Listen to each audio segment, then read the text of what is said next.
All right, guys. Hey, Mike Pomeroy here with the Unrivaled Potential Podcast. Here with a special guest, Dylan Howell, and we're just going to dive into talking about his business and getting to know him. Jump into talking about entrepreneurship for other industries and not just plumbing and heating. So welcome today and tune in and write your comments below. Hey, Dylan. Hey, thanks for having me. Absolutely, man. Excited to be here. Yeah. It's been, we've known each other for a couple of years now. We've never got to do this yet, huh? No, it's been, I think it was about two years ago. Yeah, exactly. That we met. I had you out for a job and now here we are. Bursted water lines. Yeah, exactly. It's a great way to get to know someone. Exactly. Yeah. Well, you were the first plumber that we'd had out to the cabin in a while who'd kind of really known what they were doing. So we were, the relationship stuck, put it that way. It's beneficial. Isn't Yeah, exactly. Yeah. Exactly. Yeah. So we are, most of our listeners know we're new in this filming world, learning how to grow a business to a next level using, our culture now is defined around social media, those kinds of things. To become present and known by people, they want to see your face several times, especially if they're going to have you out at their house, right? And this is your world, it seems like, and that's, part of bringing you onto this podcast is you have a film business, and sounds like from reading that email from you, you do a little bit of everything. I do. And then there's even some new stuff that I'm learning now from just talking to you just before this podcast about students in high school and stuff. So let's just dive in, man. Tell me how you got into this world of film industry. What you do, what's your dream? Yeah. No, I always, when people ask me what I do, I sometimes grit my teeth a little bit because I'm like, man, it's given the condensed version is a little tricky. But we got 45 minutes. We got 45 minutes. So, and the headline is, film, video, and different things around that. So, I got into it kind of the way, a lot of people do, of just realizing back in college, living in LA, I was like just really into movies and was like, I want to figure out how to be part of this, and did some jobs in the film industry and didn't love them. Wasn't exactly my thing. People made that hard. Yeah, it was. I've never been to LA, so I only have Hollywood. In the back of my mind. Yeah, it was. I think I just had a little bit too much pride as like a 23-year-old, and I realized that. No. Yeah. Yeah. Shocker, right? And I was just like, yeah. You know the deal, and they, sort of being told that I needed to start from the bottom, and kind of work my way up through the big film industry things on jobs I didn't really care about, and being an assistant to an assistant and all this stuff. I was like, I don't want to do that. It just wasn't my thing. And so I took the route of learning more about filmmaking just by doing it. Like my first film I made really was in 2015. A friend of mine who'd started to develop a cool career as more of a fashion filmmaker. I brought him out to Uray, and we shot for about a month. Oh, wow. Made a documentary 2015 about Uray that was like my first time really trying to make something, and it didn't go a ton of places. It did wind me up in some festival screenings and led into some more film work, but and then I went back to grad school to learn about film as well. I ended up doing a PhD at the film school at USC in California, which is a good place to learn about film. And after I finished that program, I wanted to kind of come back to my roots, where I grew up. And so 2023, I moved back here and opened up West Slope Video, which is the small production company that me and my partner are getting off the ground. We just launched officially in this year, in early 25. Yep. So you really had to, through this journey, you had to really invest in yourself for, several years, maybe almost 10, like buying equipment without Yes. somebody else paying for it, other than maybe a job, right? Yep. You really had to have the vision of like, this is what I'm going to do. Yeah, exactly. It was a lot of sort of, and there were definitely quicker ways to do it that I chose not to do just based on, again, my own personality and my own interests. But yeah, I was investing myself, kind of trusting I love film, finding different ways to get there. Even for grad school, like not a lot of people know this, but if you do like a master's degree, you got to pay for it. But if you do a PhD, they pay you to be there. And I was like, I don't want to pay $40,000 a year to go to film school. But if I do the PhD, I I get paid. You got to teach in exchange, but then I get the film education. So I kind of like skipped the whole having to go into debt for film school thing. Oh, dude, that's awesome. I never knew there was such a thing. Yeah, it takes a little longer. It takes 5 years. So I was in there for a while, but I left, not having debt that sort of shaped my decisions. I could kind of do what I wanted to do after that and go the direction I wanted to go. The knowledge would be better too if you've got 5 years of having required to teach, right? Getting comfortable with students, because that's a whole new thing. And I love teaching. Like that's another, we'll talk about it, but that's another thing that I've continued to do. And I think classrooms are, a lot of students have hard times in them, and it's not for everyone, but I personally have the right teachers and the right classroom settings have really set me up in life. So I've spent some time, I enjoy that as well. Yeah. I had a similar experience in trade school. I mean, I still talk to my college professor now from 15 years ago, right? We regularly communicate. That's awesome. And he got me into teaching too, and now we're going to start doing it virtually. And wow, that's fantastic. Through Montana State University. Oh, that's fantastic. So I did that for 3 years in class, and everyone, most people know this, but it's common knowledge that you learn so much more when you teach. Oh yeah. And not only does it drive home what you've been learning, but then when you're trying to explain it to someone else, it sticks in your head, and you'll never forget it, right? Totally. Yeah, a good teacher just and being a teacher and the way that it causes you to like start from basic principles. I'm like, okay, how do I explain this to someone who doesn't know this at all but is curious about it? Like, how do I start from the start and really kind of work through it? It makes you smarter about the whole thing too. Yeah. And so you've always been interested in film, Dylan? Yeah. Just because of that world you were raised in? I think it was just sometime in college. I started watching a lot of movies, and again, had some teachers who really blew my mind. There's a filmmaker, Travis Wilkerson, shout out. We haven't talked in a long time, but awesome dude from Montana who made really cool movies about miners back in the early 20th century and the sort of like labor struggle back in that period. And he was a real influence on me.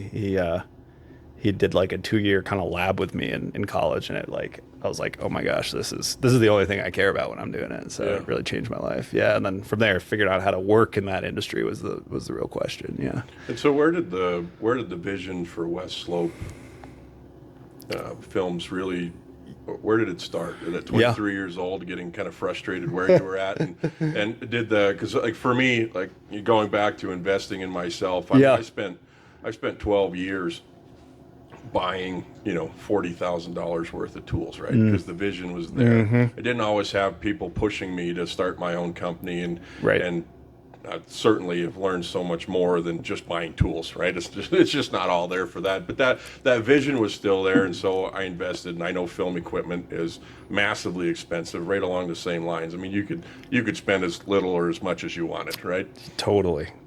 And so you have to have that vision in the beginning, or at least have little bits and pieces. Like, I don't want another company purchasing these tools for me. I want my own. I want to take them home at the end of this job. I may be working for this company for the rest of my life, but I always just kind of reinvested in myself. I mean, over a period of 10, 12 years before we started this company. That's cool. Was that a similar journey for you of like, I know the vision, I don't know when I'm going to get there, but I want this and this and this? Yeah. That's a really good question. I mean, I think it sounds like you had a little bit clearer long-term vision than I did at a certain point, because it took me a while to come around to being like, I wanted to do my own thing and have the courage to be like, I wanted to start my own company and get into production as like, myself. I think it was probably in the back of my mind. Like, I knew I wanted the training. I knew I like had a film style I was interested in. I knew I wanted to go to the best film school I could. Like, I knew all those things, but it wasn't until I kind of got to the end of the PhD that I was like, you know what, I'm ready to go do this thing that I've kind of been in the waiting room for a long time now. Yeah. And also that I want to move back to this place where I think that's going to be possible. I mean, in LA, you want to start a production company, it's like, good luck, buddy. You know, Right.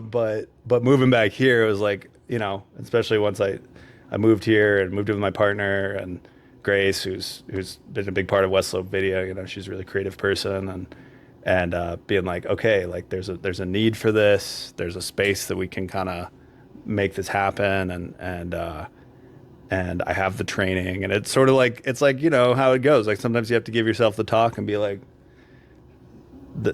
you can do it. Like, you know, the only obstacle is you just maybe have been thinking that you can't do it, but like you can just do this. Was there a lot of fear tied into that, you think? Yeah, Maybe either fear of whether you would fail or people watching you. I know I had yes. I had a fear of not so much people pleasing, but I had a fear for a very long time of what other people thought. Oh yeah, it's one of the biggest things, isn't it? It's just like this made up crowd that is booing at you, that you have to be like, they're probably not actually. They're probably happy for you. We were just joking about that in the office yesterday of how, I mean, the true fact of how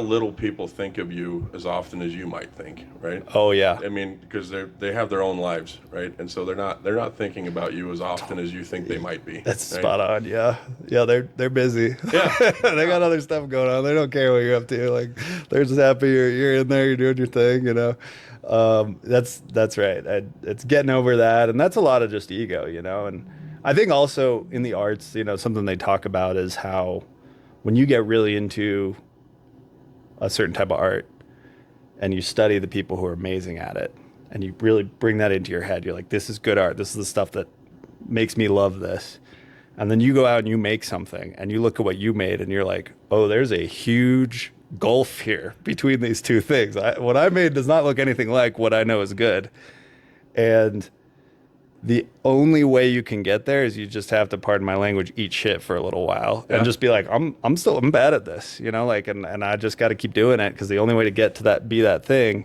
And I'm still in that phase. Like there's still a big gap between me and the type of work that I admire the most. But I'm like, the only way I've just really internalized that mindset of the only way to get there is just by just doing it and not being afraid of the fact that it's not perfect yet and doesn't need to be. And so, you know, learning to get out of your way. Getting out of the way, just developing the practice of just doing it, getting a little better, adding more equipment, getting a little more ambitious, pitching a bigger project, you know, developing that confidence. That's really the path. And also I think, like, you know, with filmmaking and with arts, like, teaching is awesome, but there's a lot of folks who can get stuck in teaching being the majority of their time and then the art practice being the minority.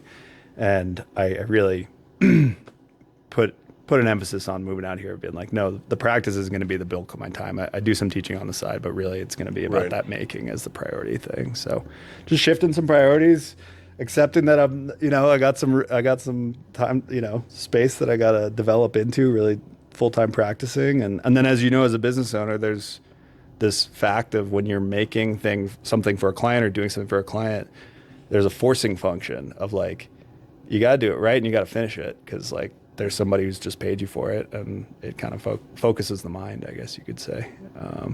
Yeah.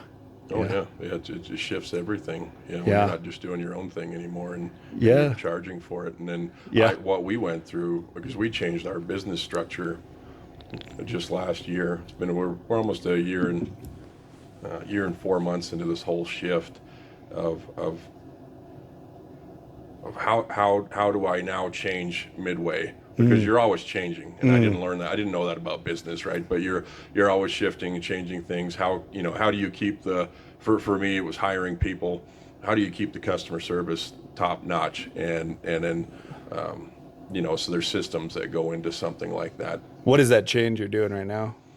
The change right now is how we're structured. And so we went to, instead of hourly, we went to a flat rate system, and we decided that we wanted to scale. And to scale is there's a very specific business model that works for that. And we had to change everything, how we talk to our clients, how we talk to the customers on the phone, who's available to talk to them on the phone, how even the gals work in the office, Right. of scheduling versus dispatching. And then when we grew from, one guy to 8, there's new struggles and trials that come into that Yeah. you go, huh. And then the massive amount of clients, then you learn that you can't please everyone. And when you're used to, as a technician in the field, I could please everyone. So for 10 years, every customer I had was happy, and I was the guy that was sent out to, if I had another team member that I was working with, we had this guy named Ed when I was working for this company in Billings, and he was an amazing technician, super friendly, but really grumpy sounding. And he would piss off at least 2 customers a month. And they're like, hey, this guy came out, told us this. And I just didn't think he was very happy about it when he told me about it. I was like, well, it's not really good news, Yeah, sure, yeah. Like, I work with this guy on a daily basis. I know he's really cheerful. And the office would send me out to calm that customer down and smooth things over. So I never had a customer complaint in 10 years of work. Now switching to new employees, and we have really close to 2,000 clients now. Wow. We've served over the last 2 years. That That's most awesome. of them are recurring, and I get customer complaints, and most of them are assimilated with cost. It's not really customer service. There's been a few customer service moments, and those employees are no longer with us, but and that's been the easiest way to fix that problem, But after that, it's been, hey, they want to call, they want to talk to me, and I'm like, well, why aren't you happy? You got everything that you asked for, and we were fair, and this is just what it costs, and I'm sitting on the phone going, well, I could take care of you in the way that you're asking, which is drop the price down by 50%, but then I won't be in business any longer. Right. And it's like, well, how do I have a system in place to where I get less of those complaints? But you just can't keep everyone happy. Yeah. And with 2,000 in 2 years, it's just not gonna. You got to be thinking about percentages of people who are happy more than everyone being happy. Yeah, and it's 98% of them. Yeah, right? I believe when it. When I start looking at that, going, okay, is it worth it for me to make this one person what they perceive as happy? Yeah. When in fact, some people, and you know this, you can never make happy. That's right. And so, but those were hard hurdles for me to get past, because I'm the nice guy on the phone. It's like, oh yeah, we could just waive that. It's fine. Yeah. I'll keep you happy. But then they're calling back and complaining later too, and Right. learning so much more about people. Yeah, that makes sense. Yeah, that's a totally new role for you. I mean, going from, as you said, from technician to supervisor, boss, Yeah. kind of managing this whole operation. I'm sure training people too, getting them up to speed on the techniques that you think are important. I mean, that's a big jump. Yeah, and then you forget what you didn't train till the guy's on the job site, and you're like, shoot, I never thought to explain that. Oh, yeah. Or as I've learned about plumbers, especially, we've all been trained differently. Every single one of us. Like there's a code that we have to follow legally, but there's a dozen different ways to do that code that still passes. And it's based on who trained you. It's based on who trained you. Yeah. And so we bring new guys in, and a lot of the stuff I have to let go, because it's like, I have to sit down through every job and go, is this life and death? Right. Am I going to be able to sleep? There's some jobs I go, no, we don't do it that way. Like old school plumbers use plumber's putty for like sealing up joints. Yeah. And new plumbers use silicone. And so, and that was at the end of the world? No. Just kind of like do what works for you, as long as it's not going to be a callback. Right. That makes sense. Like pro press and solder, there's a couple different ways we do some of that plumbing equipment now, and there's new technology every week in the plumbing industry. Right. So new equipment comes out, new boilers, high efficiency. We're Colorado, right? So it's a lot more popular in this state because there's so many incentives to go to a high efficient system. No doubt. High efficiency just means more technology, and that's just the simple way to say it. And so we have to be constantly changing, adapting. Just had a new system out in Ridgeway that I'd never seen one before. It sounds like it was one of 4 other systems in the state. And this guy in Ridgeway put it in. He's like, hey, can you install this? Maybe. You know, you got a manual? 'Cause Yeah, I don't know. I've never seen this before. Yeah. And so it took years of mechanical knowledge to then, to come in and go, okay. Yeah. And I had one guy working with me. He's a great technician. And he looked at it and goes, nah, I don't want to do that. And I was like, well, it's not the mindset I want here. Yeah. We want to look at something and go, yeah, it's challenging. The gratifying part with service work is that you accomplish multiple jobs in a day. So every single time, if you've sold the work, you've done the job, and you've been doing it for 15 years, there's nothing you can't really handle. It's no different than working on your shower the last time, right? I walked in there, we figured out a solution in 20 minutes, right? Yep. I think we spent most of the time just talking. Yeah. Looking at the barrel of water. That's right. But it wasn't like super confusing other than a couple of components. And you just, there was no fear while I was driving out to that job that I couldn't do it. Yeah. And same way with that job out there. It's like, this is new technology. Probably in 10 years, everyone's going to want one of these systems. So we might as well learn how to do it now. Totally. Yeah, that sort of curiosity, I think, has a big payoff no matter what industry you're in, of being like, it's the way I've been doing things, but the world's always changing and new stuff's coming in. And part of like staying alive as a business, I think, is just adapting and learning how to do that. I mean, it's truly no matter what industry you're in, just since I finished my PhD, like, and now I teach at Arizona State University, and in that time, the world revolutionized, where students no longer have to write their own papers. AI will write your paper for you. Yeah. So what do you do as a teacher for that, right? You still want your kids to learn, and you still have to teach the class, but that like pretty much undetectably, a robot can write their paper for them. And you still got to teach the class, right? And you still got to assign stuff. And so there's this like, okay, what do you do? Like, how do you make the learning process still go? And there's no right answer right now. It's all being figured out. Yeah. Oh, okay. Yeah. See, and I have a hard time even in my daughters going through school.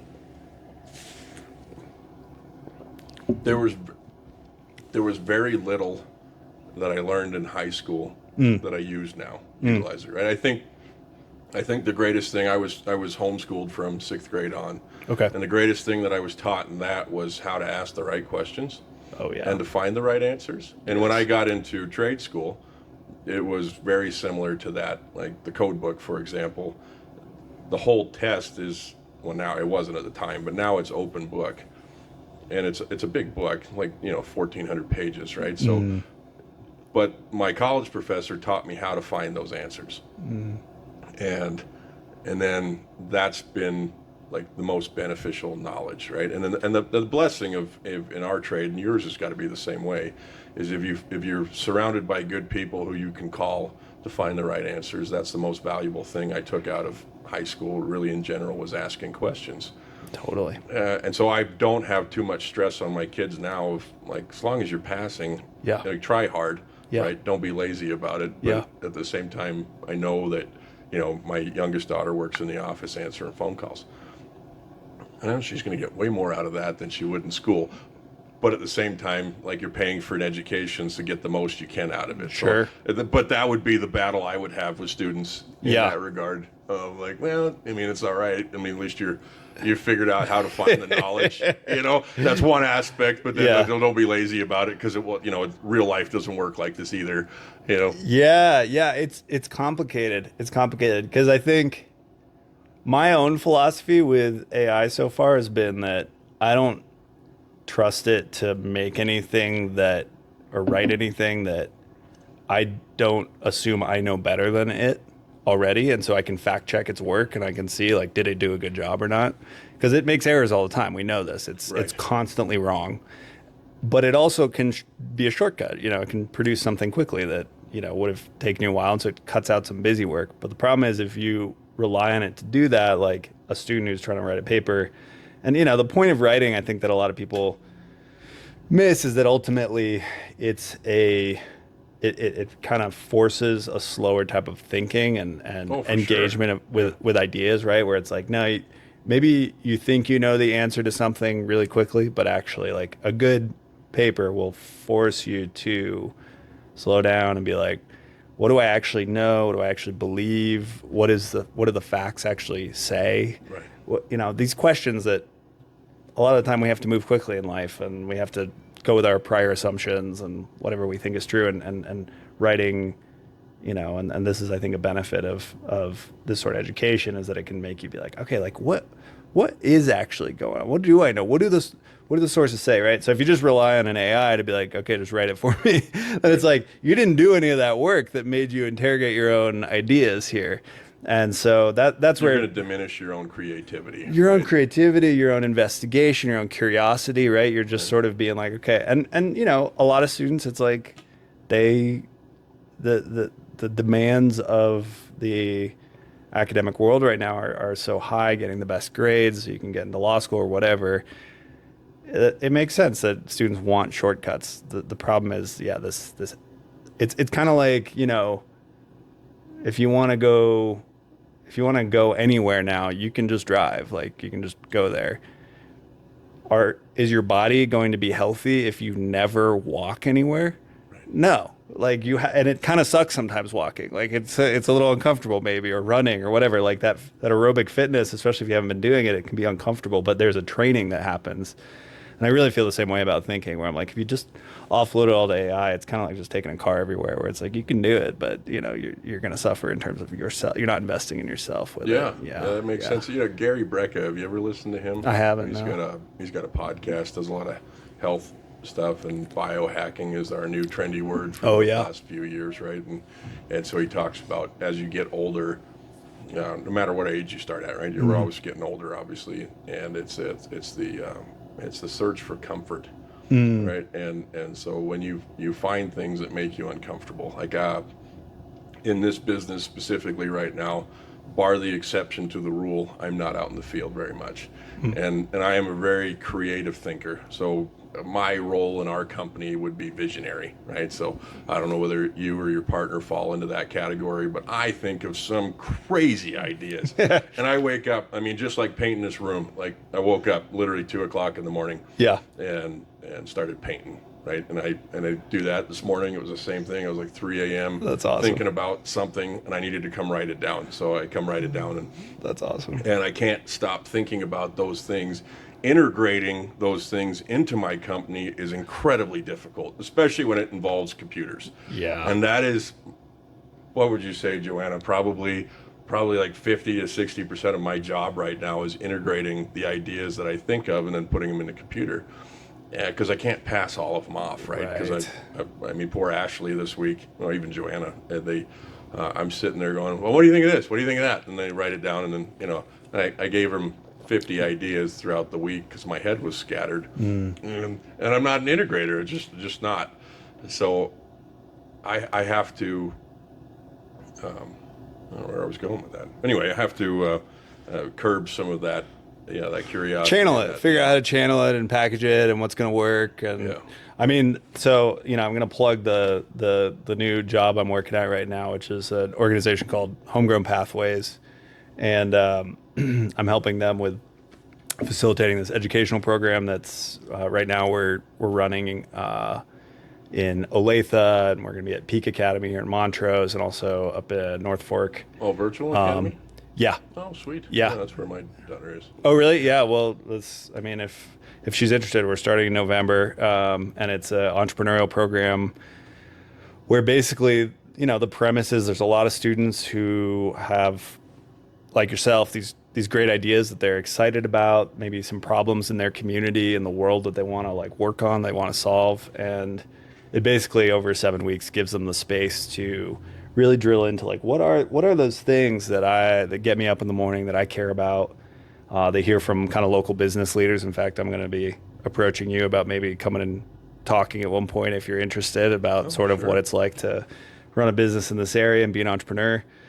And then over those 7 weeks, they develop a pitch for their thing that they want to build. And then as part of the program, they are given seed funding to start that thing. So everyone who does the program by the end is given, not a large amount of money. It depends on the class size and all this stuff, but right now devoting $5,000 to $7,000 per class that gets split up among the students, and then some mentorship to help them launch whatever this Oh, yeah. enterprise is. Oh, that's And awesome. it's a really cool program. The students so far, I just started, but we're already running in Olathe. It's really beautiful to see how the students are just like already. I see the gears turning, excitement about what they're going to do, things they want to talk about, and it's unusual, I think, in the education system to be like, hey, like you're already like really thinking about the world, and like what would you like to work on? Like what would you like to be like devoting yourself to? So How did you come across this whole idea? Has this been a passion for a while, or somebody came to you and? I'd seen, they were hiring, and I was interested, and so I got in touch, and turns out by pure fortune that they were both starting this program and that they were wanting to do a bunch of filming, producing a film about this thing that's happening, so about this program, and so they we got in touch, and they took me on board, and so I'm both producing this film that we're going to be making about students and the sort of like activation that they're experiencing, the program, the ideas that they're turning into real life, and then also helping facilitate the classrooms as well. So, yeah, just kind of was good luck. I literally saw the company, reached out, and got in touch. Colin Lacey is the founder and CEO, and he's an awesome guy, and we've been working together. So, yep. Yeah, it's been really cool. So yeah, I'm gonna be. We have guests come in and sort of talk about what they've done, how they got started on it, what problem were they trying to solve in the beginning, how does the model kind of adapt to that, kind of give some inspiration to the students. So we'd love be able to support that. Yeah. Love to have you come in. Yeah, and if your daughter's interested, I think the Peak Academy program starts in November. I bet she would. Trying to, the part of leading a larger crew and just leading family in general, right, is trying to get everyone else to see the vision that you have and learning how to communicate that. Sure. And my kids, that's obviously my passion in life, is to make sure that whether they go out and start their own businesses or whatever they do, that they don't. I quenched my dreams for a lot of years from having some really bad people involved in it. And when I told myself for, I don't know, I would say most of my life, other than maybe the last 5 years, that I didn't have a creative bone in my body. And then to learn in myself that I did actually have that. And going back to what you were talking about earlier, even like writing papers, I'm a huge journaler. It has been something that has helped me tremendously, not only from a personal growth standpoint, but just knowing what I wanted. There's something to be said for when you, and we've talked about it on this podcast before, that when you take the idea in your head, there's something about writing notes, right? And I write a lot of notes, but then journaling whatever I went through the day before, whether it's emotional or physical or what I want to do, my goals, I write those down so I can keep track of them, so I don't forget them. That's cool. There's a lot of mental clarity that comes in it, but also at the same time, you can see other perspectives. Yeah. Is that something that you like to write, obviously, because you do screenwriting and stuff, but... No, journaling, I think, I'm a huge fan. It was one of my New Year's goals this year, actually, was to get a little better at a type of journaling that there's someone I connected with in Ridgeway we were talking for a little bit about maybe collaborating on a film project, who I learned is an incredible journal writer. And one thing that he does that I've been thinking about is like the just recording what happened in a day.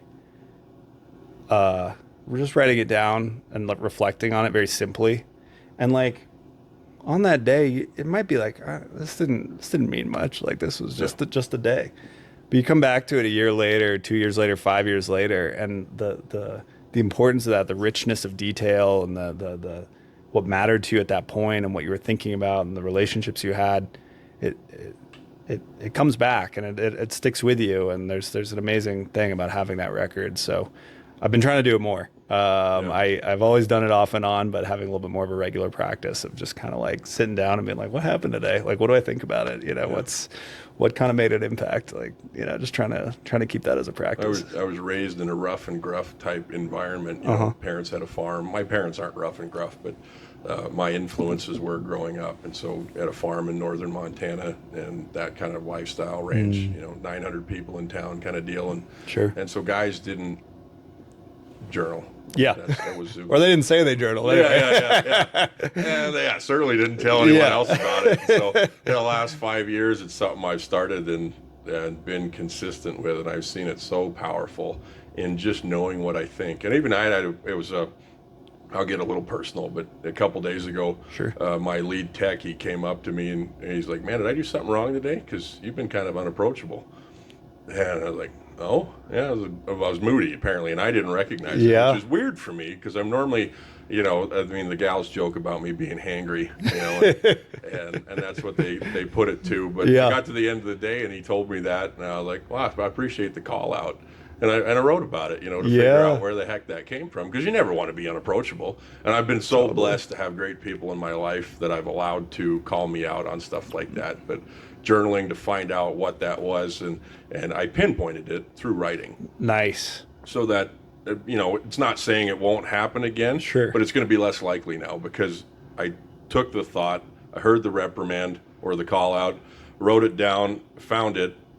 Now it's imprinted in my brain. Like I knew what caused that, and you don't have that ability to process when you've got a business running and you've got a million things going through your mind. It's true. It's hard to find that time, but I think they're, on the other hand, like the taking yourself seriously enough and taking, as a boss, as a family member, as a partner, all those sorts of things, to be like, no, this is actually important for me to like check in with like what's going on with me, how am I showing up, what's in the back of my mind. I mean, I think there's a lot of dividends there if you pursue that, for sure. Yeah, that's my feeling. Yeah. And it's really hard to look at yourself, and it is. looking at myself has given me the ability to ask other people how I'm doing. Oh, sure, yeah. Because you worry, right? What am I not seeing that you're about to tell me is a real fear you can have, especially when you're not. You can tell me anything, I swear. That won't even affect my mood at all. Just go ahead and lay that all out on the table, and you're like, what? Yeah. Now my ability to take those call outs and go, oh, that makes sense. I realize I can do that, and 100%. I'm being an ass. All right. Yeah. Let me. Yeah, I get that. I mean, I'm a big meditator as well. I've meditated for about 15 years, and it's been part of my sort of. I consider myself a Buddhist to some degree. Like, I really think there's a lot of lessons in that as a spirituality, as a religion that I've taken on board, and meditation for me has been a thing where I'm like, it's a similar thing where it just kind of just 15 minutes in the morning of just quiet and like seeing where's the head at today, like where am I at. Just checking in, noticing, that's all it is. And then taking that with me for the rest of the day has been, like I say, for a long time, an important practice. Do you have a certain place you like to do that? Because I like structure, so I'm a creature of habit and routine, and I do my same movements every morning. But do you have a place where it takes you to that? I do. Yeah, I always have, like, I think it's I've realized that if I don't have the place set up, I'm probably not going to do it, because it's just that extra mental load of figuring out where I'm going to meditate. So having a nice kind of cushion set up in my living room that I'm like, great, it's my time for my morning sit, and just do it, and don't even have to think about it too much. So yeah, and at times I've also had more of like kind of an area set up right now where our space is small enough that I don't have like a whole room for it, but at some point that's definitely a goal, is to have a nice kind of like, we talk a lot about consistency and the power behind it. So you've seen the benefits of meditation in your life, and 15 years now you've done it. Mm-hmm. How does it look when you go travel? Are you still able to take yourself to that place of meditation? Because I struggled. I don't anymore, but I do struggle with. I have struggled with the consistency of I'll fall off the wagon and I'll go 3 or 4 weeks, and usually it comes from taking a trip somewhere. Yeah. If I Travel will do it. I've got some kids down in Alabama, and I'll fly down there. Yeah. And then I was like, man, this is throwing off my routine. So Yeah. I got like I wake up and cold plunge and gym and Sure. whatnot. And I got everything set up down there for it because it screwed me up. And I'd come back, and then next thing you know, it's like, oh, Monday morning, I'm tired Yeah. from the trip, so I'm not going to do it. And I had to put in things in place because it screwed me up for the whole week, and then I try and reset, right? Yeah. How do you do when you're traveling? That's a good. Here's a moment of brutal honesty. Now you're going to tell us the truth. Look, I think like one of the like metaphors that gets thrown around in meditation practice or Buddhism or whatever is like, look, you're on the path, and sometimes you might stop walking. Right. And like have to take a break and sit down, but like it doesn't mean you've left the path. Like you're still on the path. You're still going, in the direction that the meditation practice is leading you, and you can develop a little bit like more forgiveness for yourself of being Don't beat yourself up. Yeah, exactly. Yeah. It's like I was on a trip. I was having a blast. Like I just didn't meditate for a week, and like. Yeah. I'm ready to get back to it. Like I'm sure there's some crazy stuff going on in there that I'd like to like take a moment with again. But it's like it doesn't mean anything's been lost. There's no. I've stopped meditating for several months at a time. And feels a little. It's like getting back into working out. Like feels a little creaky for a couple weeks, and then you just get back in the routine, and it's always waiting for me there. I guess you can say, and that I think is like. Have that sort of faith and being like, yeah, that it's there. Like I don't need to worry about it too much. But I'm fully with you that there's been some trips also when they get stressful when I'm like, I wish I would have this more in my routine right now because this was supposed to be fun and there's a little bit of stress going on at the moment. Yeah. And when stress comes, you've got your normal daily routine. Yeah. I struggle with one of my biggest things is then reprioritizing business over those routines in the morning. Oh yeah. And I have to. I've learned that it's never worth it to get rid of the routine, right? No matter how busy I am. Have you had any similar moments where you're like, oh shit, it was not worth it to not meditate this morning because it's just screwed up the whole day, even though I may have got that 1 hour's worth of work done that totally felt like it was overwhelming. Yeah. Oh, totally. Yeah. And exercise too. I mean, I'm a runner and I'm like, I can stop doing aerobic exercise because I'm stressed, but it's gonna make that stress a lot worse. It does, my back's gonna go out, or I'm gonna, something's gonna happen in there, and yeah, that's an internal lesson for sure. Is it's like you can make that trade off, but there will be a price to pay. You're gonna have to deal with it at some point. Yeah, I've had a couple days, in the past year or so, where I just drove to the gym and just stared at the door.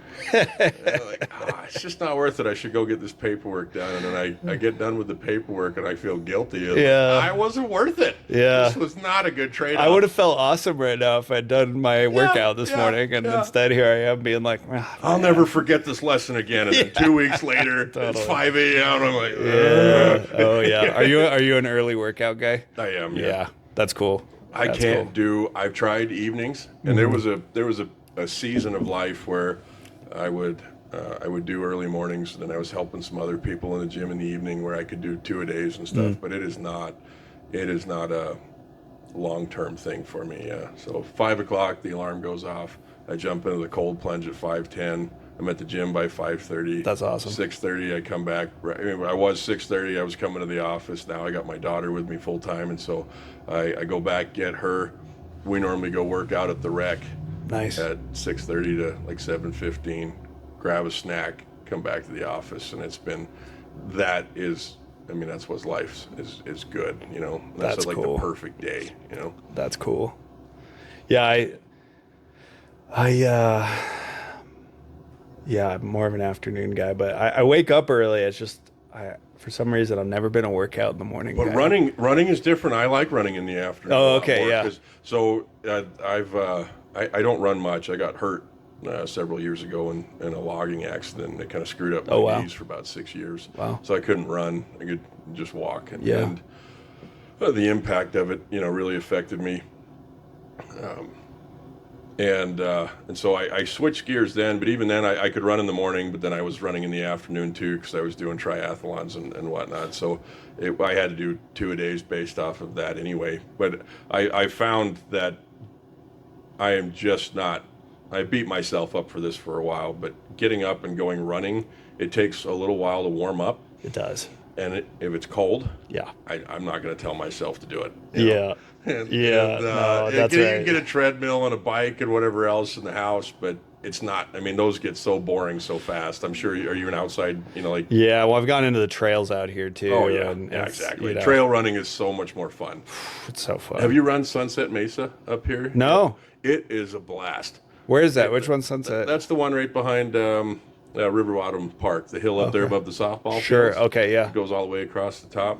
And there's some good trails up there. There's like 3 or 4 dozen bike trails. Nice. And you can run for, I don't know, 2 hours. You know? Wow. Nice. And then they've got the Fulf course up there too. Okay. So what I do is I'll run down the trail, find a concrete pad where the Fulf is, and then Yeah. do some push-ups, and then run across, and then Nice. and go up on top of that peak that looks all over town, and it's an absolute blast. That's awesome. Well, yeah, out in Ridgeway we have the rat trails, which are the like bike trails they built just outside of town. Oh yeah. And it's a similar thing where they're just well maintained, beautiful winding trails. You can run for 2 hours, no problem. You're out by the reservoir. You got the crazy views, and it's just like, I'm like, wow. And if this were like anywhere else I've lived before, there would be hundreds of people on these trails. But because we're out here, it's like I'll see one other person in 2 hours and be like, hey, we're lucky to be here, man. Yeah, it's a nice, quiet place to take your head to. Yeah. But I early in the morning running, I thought I was going to do it. And I did it for a couple of years just because I had to. But after that, I lost all motivation to go out and get cold or rained on. Sure. And yeah. When the cold affects the knees too. So Yeah, oh, yeah. So there's a temperature, and then it starts getting hot in the summer too at a certain point, and I'm pretty heat sensitive, so if it's too hot, I'm like, oh, I are you? can't do that. Yeah. So yeah. I'm a lizard on a rock. Oh, are you? Okay. Yeah, it's a shirt off and the shortest shorts I could possibly wear, and that's all it is. And I'm just suntanning Nice. as I'm going, like thinking like I'm gonna be bronzed after this. Nice. Yeah. No, and heat actually like super revitalizes me. So first thing in the morning, all summer long. I know John, my lead tech, when he first started working for me 2 years ago, he'd come over to the house we lived at just over here, and I'd be just sitting in my underwear in the back, just journaling, as happy as could be, just sun baking down, like sweat starting to pour off, you know. That's awesome. In the heat of summer, we're 80 degrees by 7 a.m. and it gets nice and hot out here these days. Yeah. Yeah. Yeah. Montrose it's toasty. I've started working out here more, and I'm like, damn, Ridgeway's a whole other climate. It's man. different. Yeah. It's good though. Yeah. That's cool. Yeah. Getting back to the routine thing, it's the more I can be in it, definitely the more sort of that mental structure, there's a big payoff there, but there's always going to be gaps, that's just how it is. Yeah. Yeah, and you learn the more you beat yourself up in those gaps, the harder it is to get back into it, right? That's true. You got to accept you're only human. I've learned to let that go. I put so many expectations on myself, and then it's like, I can't meet any of these. What in the world am I doing?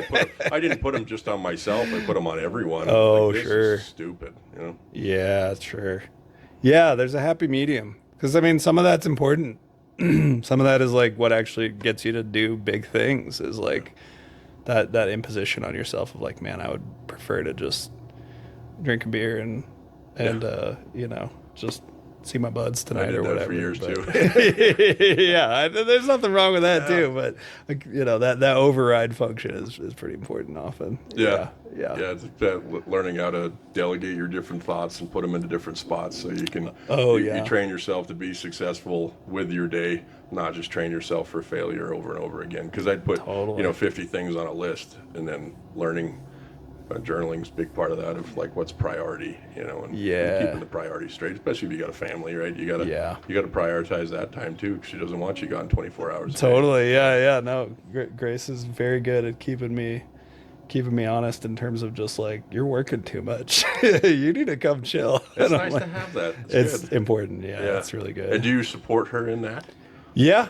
I mean, it's really. days, yeah. I've realized that she's usually right. It's like if she's telling me, then I probably and like sometimes it's like I'm like I know, but I don't have a choice. Like I have to do this. She gets that, but she's uh,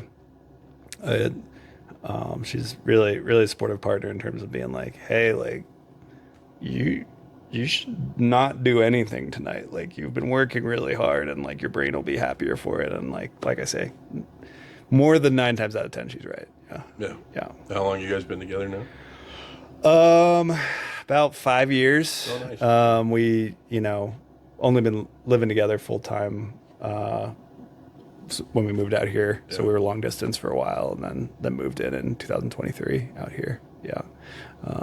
And you just had a blast building this. I mean, a lot of our listeners and stuff, they're building businesses with their spouse, or they have a spouse, and they don't know how to.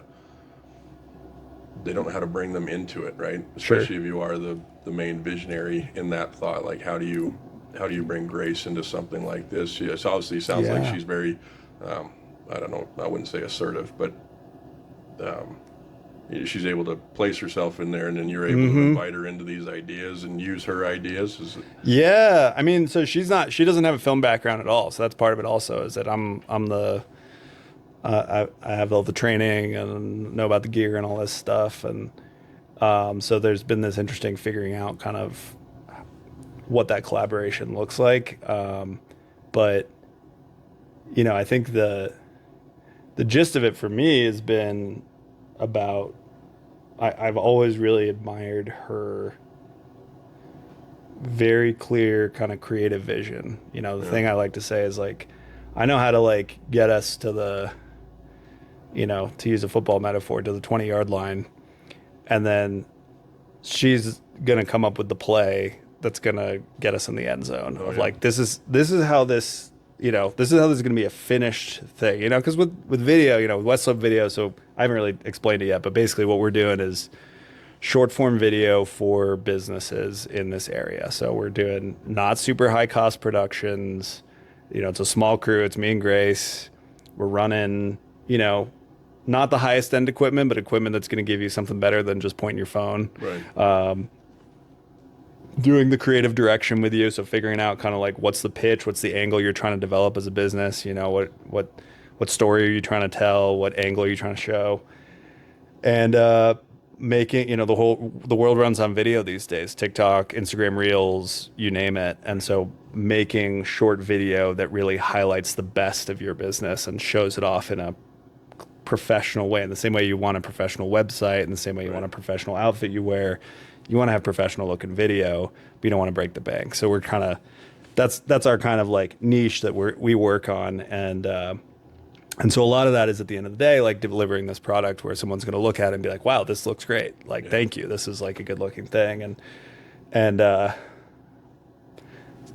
that gets developed all along the way, but having someone who has this like, she's a professional artist. She's exhibited in museums all over the country. She's like really has a like incredible kind of creative sense. And so I'm a little bit more on the ground being like, what lens are we going to use, and what times to shoot, and blah, blah, blah. And then having this kind of voice who's like, cool, this is how we like this is how we can know that this is good. This is how like, and that's at the level of like, where are we going to shoot? How are we going to shoot? How does the edit look? What music are we going to use? What sort of color correction are we going to do? All those sort of steps.